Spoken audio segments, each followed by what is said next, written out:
Okay guys, let's get into it. I'm going back into looking at celebrity birth charts. I've been doing them again. Had lots of positive feedback from the last one. We looked at Bad Bunny. Today we're looking at one of my favourite actresses who sadly passed away recently, Catherine O'Hara, who recently was more famously known for playing the absolutely gay icon, totally fabulous Moira Rose in that black comedy Schitt Creek. I'm just thinking about how hilarious this show was. Watched it so many times to comfort watch, get me through some stuff. And loads of people I know actually were like, yeah, I really watched Schitt Creek because it really made me feel good. It really made me feel, got me through some things, and like it was just so hilarious. And so I started to do a bit of research when I look at birth charts, especially looking at celebrity birth charts. And I like to look at the celebrity charts because it's a great way to look at astrology, show you how birth charts work, show you how what's happening in the universe, in the sky, directly impacts us.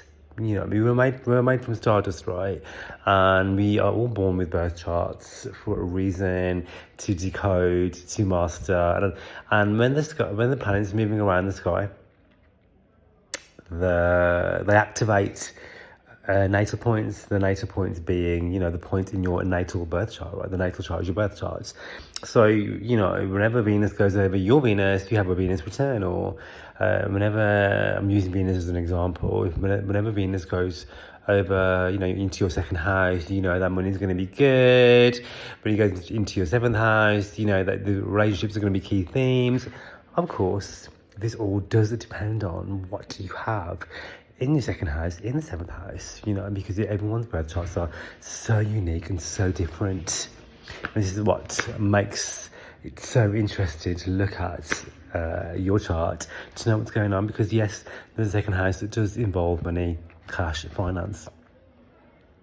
But if you have, challenging aspects there, then it's going to play out differently. That does not mean that you will not be able to make money, but it does mean that you have to use the tools and power within your chart to activate certain things for you to activate wealth and abundance. If that is what you want, right? That is what you want.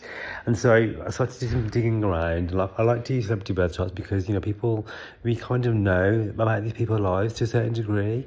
And so you can see that, okay, when this was happening for them, because it was so public, because these people live in the public eye, this is what's happening in the birth chart. And this is showing you that, yeah, all right. And what I've done, I've looked at some key dates to, highlights of their career, and what was happening in the sky. And I'm going to talk about perfections, and we all have so if you don't know, perfections are the theme of the year that you will have.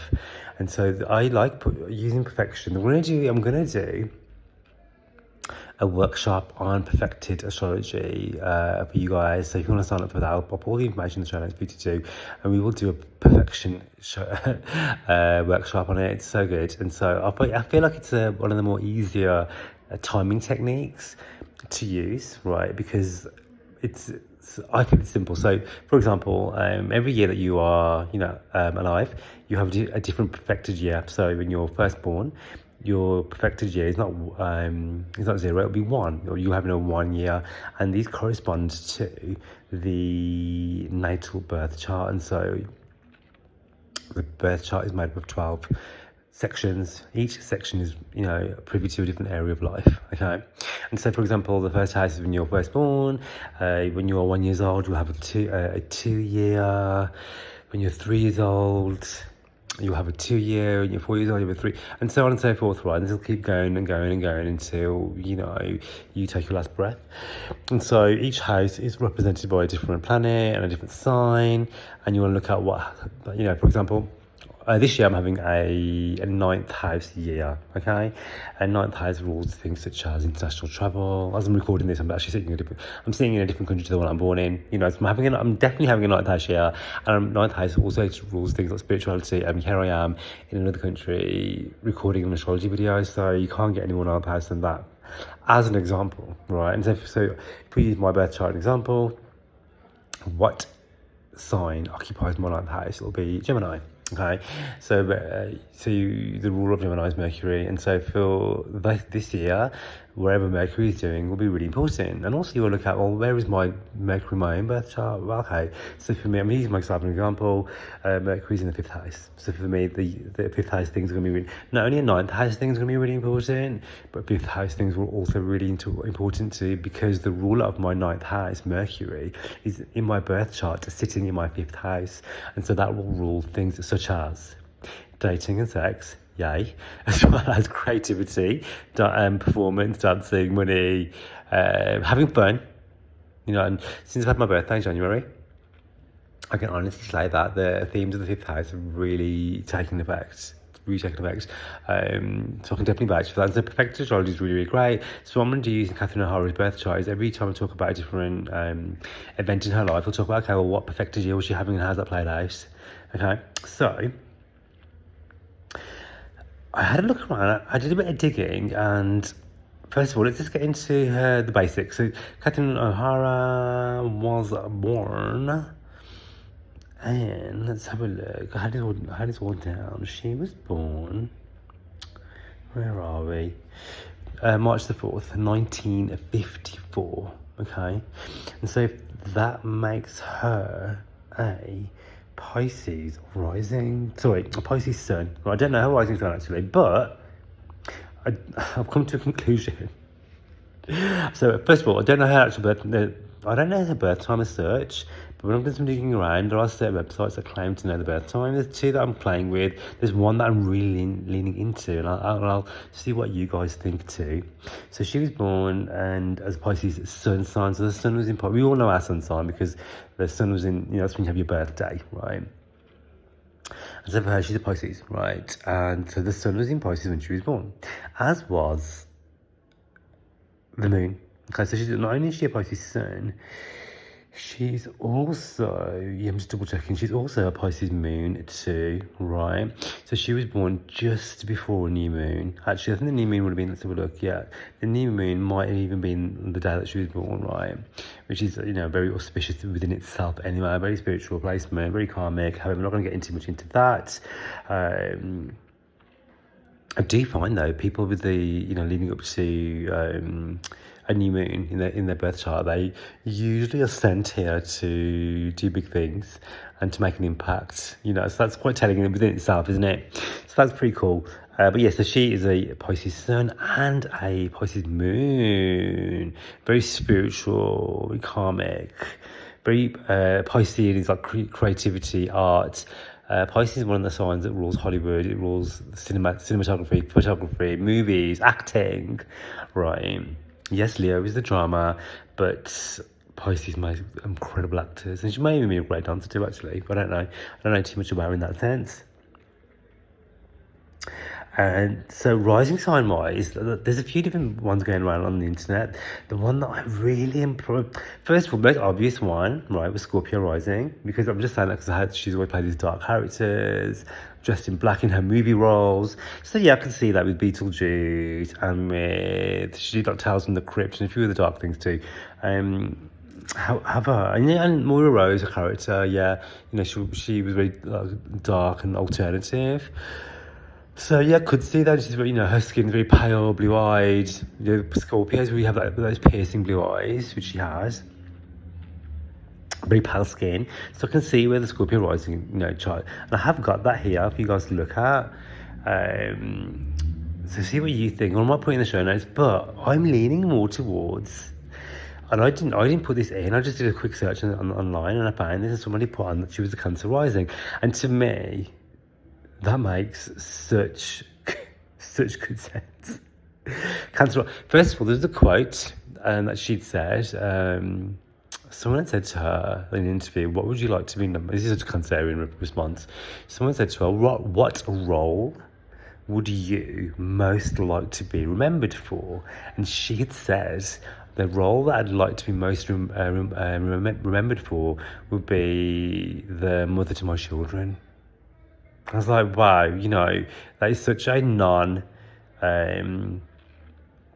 egotistical. This is such a Piscean thing as well. You know, they're very much about feeling, empathy, connection, nurture, and so this had, and also, so this is the one of the charts I'm looking at. They've had it as a Cancer rising. I'm like, yeah, this girl is a Cancer rising, and I say this because what is she known for? The role that she's always plays. This is a huge Cancer energy. The most famous roles that she's played are the roles where she's been known for as the mother and the nurturer. In Beetlejuice, she played the mother, right? She was mother. In Home Alone, she was the mother. Cancerians are big boss mother energy. They are so fiercely protective of their family, right? And so what is she known for in Home Alone? She's always trying to get back to her son that she'd lost. I mean, I don't think Cancer would lose their son intentionally, but you know, she'd like risk hell and high sea to go back to her child at home alone. You know, even in Schitt's Creek, Moira, she plays the matriarch. She's the mother. She holds the family together chaotically. You know what I mean? Fiercely protective of her children, though she's not the archetypal mother in that sense, you know. And I feel like, you know what, I would absolutely have her down as a Cancer rising for sure, you know, I really would. And what I like about this Cancerian birth chart with the rising sign as Cancer is that she has Uranus in the first house, okay?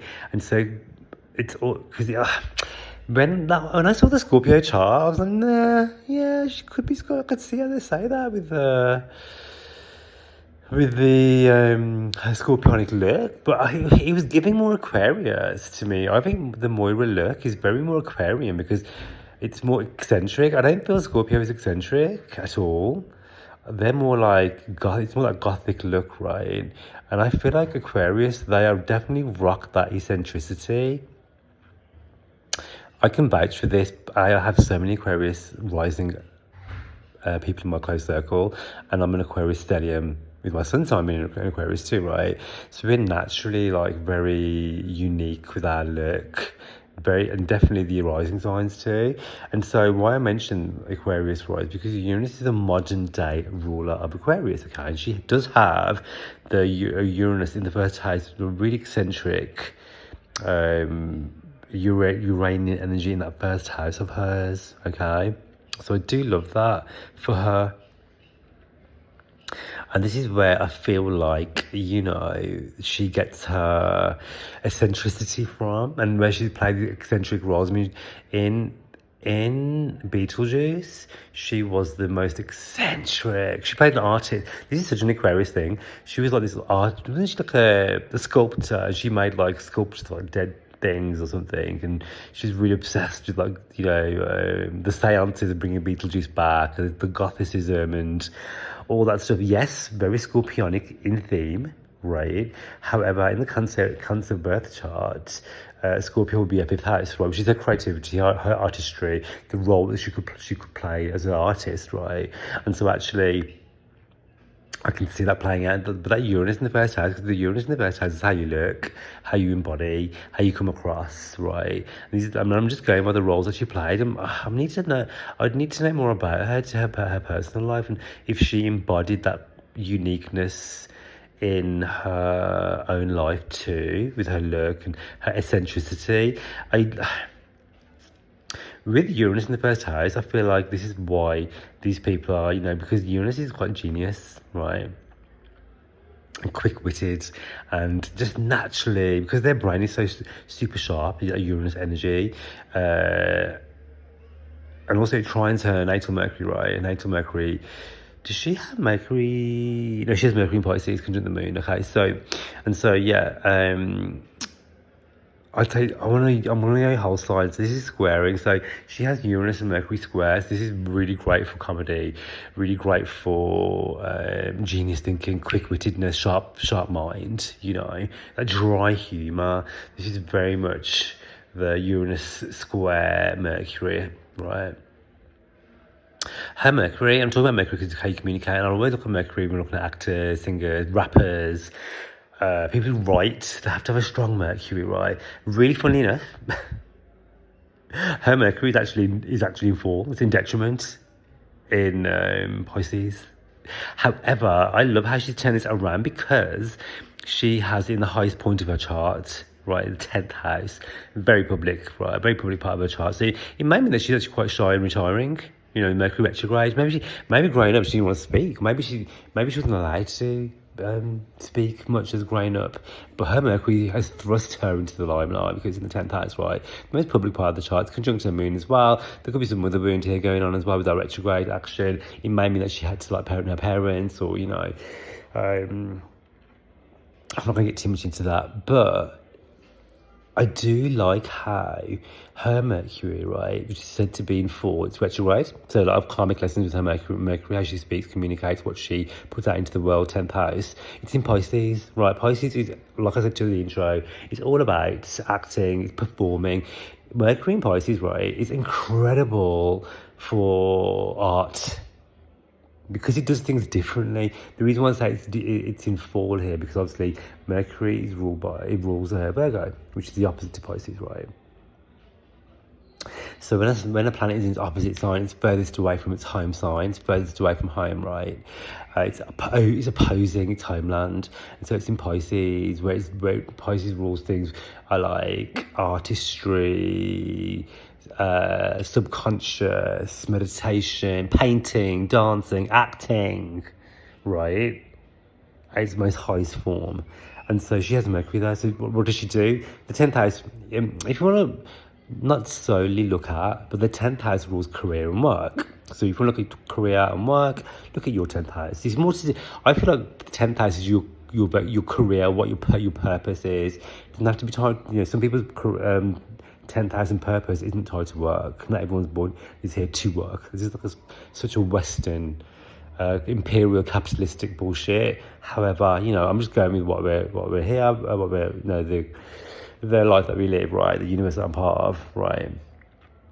And so when, you know, the Western world is capitalism, the 10th house rules work, the work house, the career house. 10th house is career, the 6th house is work.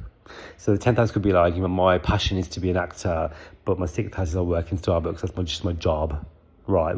So the 6th house would just be a job, the 10th house would be your career, right? Second house is your money. We'll get into that in a minute. And so her Mercury, how she, you know, actually is part of her legacy of the 10th house. You know, what you leave behind in the 10th house, right? Conjunct to moon, how she expresses. When you have your communication planet conjunct to the moon, your feelings, you become so expressive, especially with that really artistic moon in Pisces. Pisces moons are dreamers. And I feel like she does have that, when you can take this down to basics, so she has a kind of like, this is why I went with Cancer rising. She has a bit of a long moon type face, because the moon is pale, Cancer rising, very pale faced, right? This could be stepping away from Scorpio, and her moon squares the ascendant, right? The moon squares the ascendant, sun squares the ascendant too. So, you know, the sun rules her second house of money, and so when you have the ruler of the second house, right, the second house is how you make money. So her ruler of the second is Leo. Leo rules drama, it rules acting. Well, that's how she makes her cash. The ruler, the sun, is actually in the fucking 10th house, the work and career house. So it's telling you that she won't just be good at acting, she'll make huge amounts of cash from you. I'm presuming she's a millionaire. And so when you have the sun in the 10th house, that can make you really famous, right?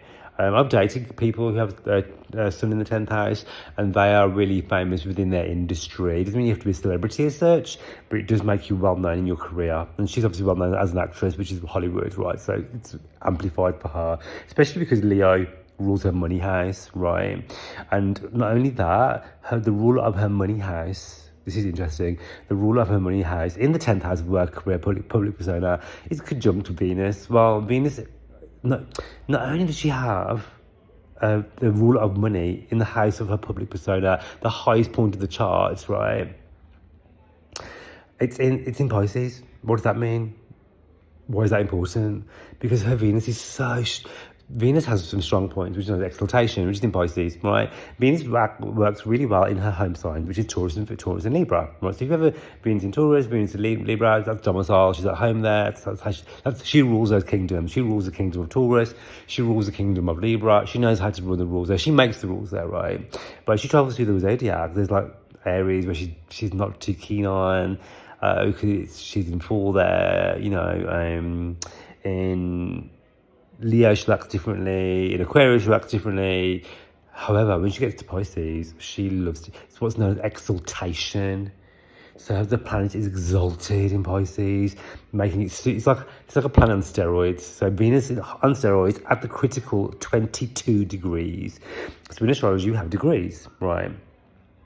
So when you have the 22, all the degrees mean something, right?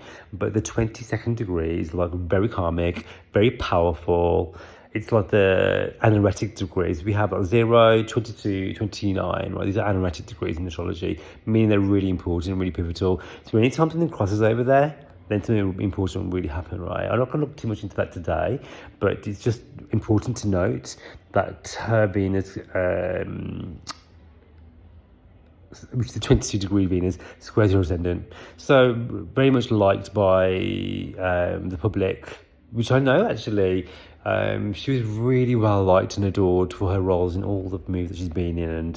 And from what I hear, kind of know she passed away, that there's so many amazing things said about her, so many tributes, so many people, mourning the loss of her and sharing things about her different roles and things. And it seemed like she was really, really well liked. And this is very much of it. Whenever you have Venus in the 10th house, people naturally are just not going to like you because you become someone who's really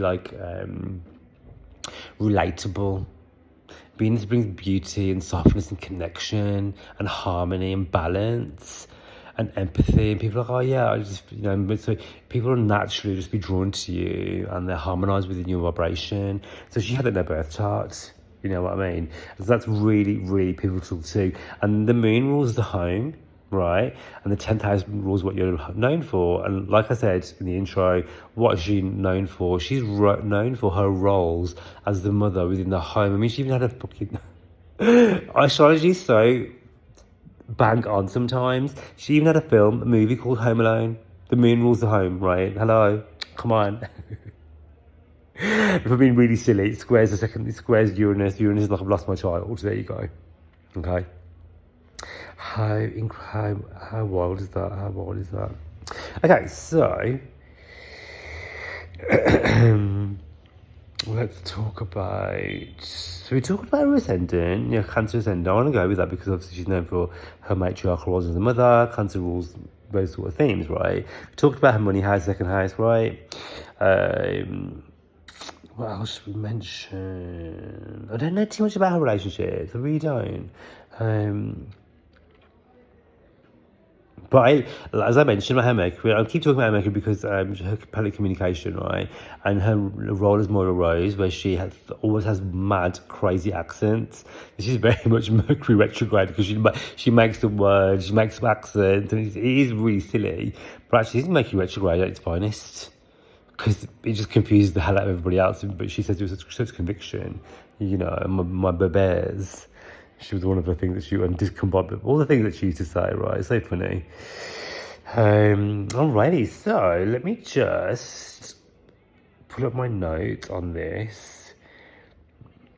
I'm not going to talk too much about her death, but I will quickly mention, where are we? Yeah, I'll quickly mention. So I talked about perfected years in the intro. So perfected years, every year that you're alive, you have a different perfected year. So starting at 1, because the first house is 1.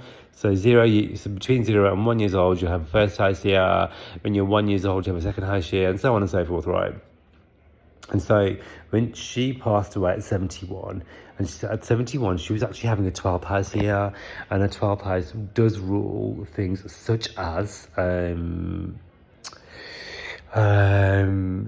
That's the right word I want to use, because you can't say certain things on YouTube. So yeah, she transitioned this year, and the 12th house rules transitioning And that's not to say every time you have a 12th house year, you're going to transition. 12th house also rules foreign lands, foreign travel. It rules spirituality, subconscious. It also rules things like sleep, creativity, art, passion, hidden. It rules enemies. It also rules things like downfall, your downfall and your bad habits. It can rule sex. It can rule solitude, hospitalization. Loads of things is 12th house, right? It's not just transitioning, okay? But just to note that she was having a 12th house year at the age of 71 when she passed away this year, right? So there is that. That's all I want to say on that. Can you see someone's death in astrology? Yes, you absolutely can. Not really interested in that though, to be honest.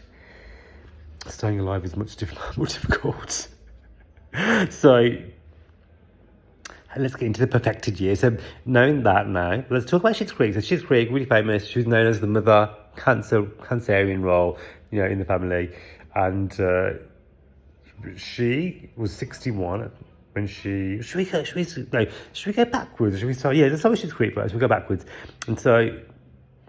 yeah, we'll do Schitt's Creek first, and Home Alone, and then Beetlejuice. So Schitt's Creek between 2015 and 2020, between 2015 and 2020. 2015, she was 61 years old, right? And she was having a second house year.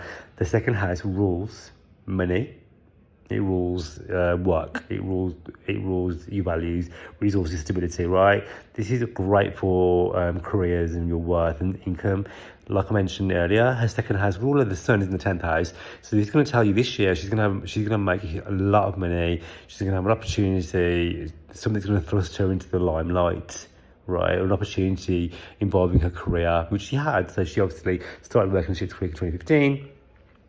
And so she went from, during that period between 2015 and 2020, she had a second, third, fourth, fifth, sixth, and seventh house year, right, over the span of the 5 years. So she went from second, third, fourth, fifth, sixth, and seventh house year that year. And so the third house rules communication, which also rules comedy, right? Remember her Mercury? If Mercury rules the third house, right? So Mercury, traditionally, it's how you communicate, what you put out into the world, right?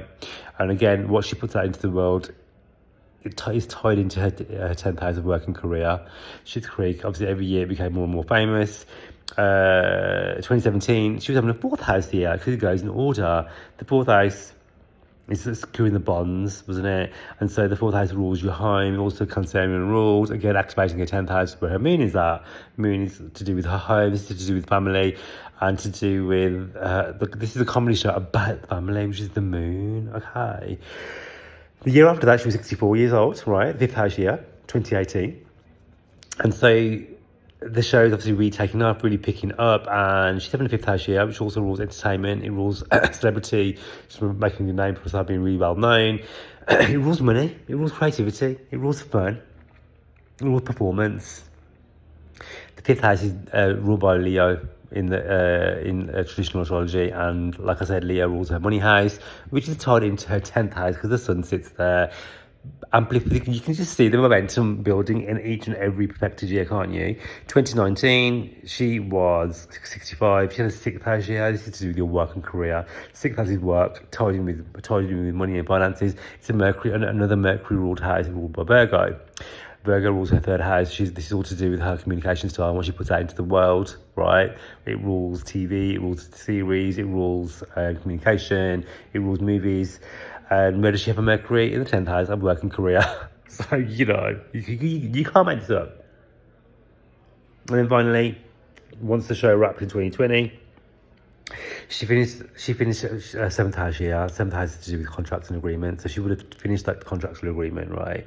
And public recognition, 7th house, she won an Emmy award, or she won a few Emmy awards that year, recognition. 7th house is recognition, right, through other people. So, yeah.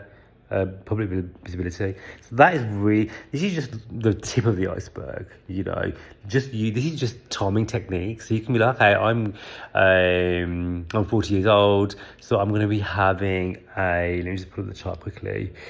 let's have a look. If I put up the chart for you guys, then we can talk about it. So, perfected chart. So if you are 40 years old, you'll be having a fifth house year, right? And so you could, so this, and I'll come back to this. I've already had that many years ago, and this is all to do with sex, dating, creativity. And that year, I met someone really important, and we had lots of sex, lots of passion. Business was really, really good. And then when I'm just going to pick up random dates because I can pick random dates. I don't know what I'm doing. Oh, actually, I know this one. So at the age of 27, I was having a fourth house. You were having a fourth house year, so that's true with your home. I actually moved house at 27. So there is that. Oh my God, I moved house again when I was 39. I was in a fourth house year then as well. When I had... Yeah. So you can see how this plays out, right? Let's have a look. So that was her Schitt Creek era, right? Then when this is really important. So Home Alone, right, was released in 1990. She was 36. In 1990, she was having her first house. The first house is all about you. She was thrust into the limelight, you know, and the first house is ruled by Cancer. The movie's called Home Alone. Cancer rules the home. All right, and this is like really basic. Astrology can sometimes be really as simple as that. Home Alone, right? She got Uranus in the first house. She lost a child. This is Uranus shit. So yeah, I love that for her. And then 1988. This is really important. This is the big one for her, I feel, right? 1988 was the year Beetlejuice was released. She's having a 10th house a year. Stay with me. Remember, we talked about 10th house to do with your work, to do with your career, your public persona, the limelight. She has her sun here, her moon here, her Mercury here, all her Venus here, all her major planets fall in the 10th house. So this tells you whenever she has a 10th house year, something big, huge, is going to pop off, which is related to her work, her career, her public persona. What happened while they released Beetlejuice? You know, one of the most important movies of her, you know, her career, and also it still stands the test of time to this day.